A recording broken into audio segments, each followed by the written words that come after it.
就来看汉光演习来到第4天，假讲敌人为屏东邦山的外海攻进化，国军陆海空总动员伫个滩头消灭敌人。中科院研发的新型分靶架车，嘛伫即届的操演第1届来献光。地火飞弹发射了。阿马子攻击直升机，强大火力消灭来犯的敌军。实施饱和攻击。IDF 战斗机嘛，于空中炸敌军的军舰。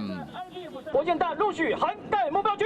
汉光35号演习，模拟敌军拍什么位屏东邦山外海要定陆，国军随出动消灭敌军。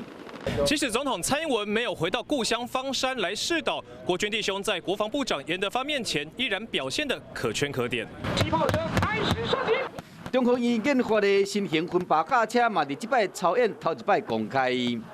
实验3233它是驱射武器，那实验34是30链炮，它是直射武器，所以射速更快，而且是精准武器，瞄到哪里打到哪里，威力非常的强大，也可以跟美国现在现行的史崔克旅，还有新加坡的泰瑞斯轮型甲车，它有相同的世界级的水准。炮兵部队的火力和来犯的敌军挡袂牢，结果全部由女性编成的炮班，展现查某人袂输查甫人的气势。比男生还辛苦，因为在训练过程中，女生体力可能会有时候不如男生，但我们还是克服了。联合陆海空的兵力，将来犯的敌军完全消灭。国军要用平常时训练的成果，展现保护家园的决心。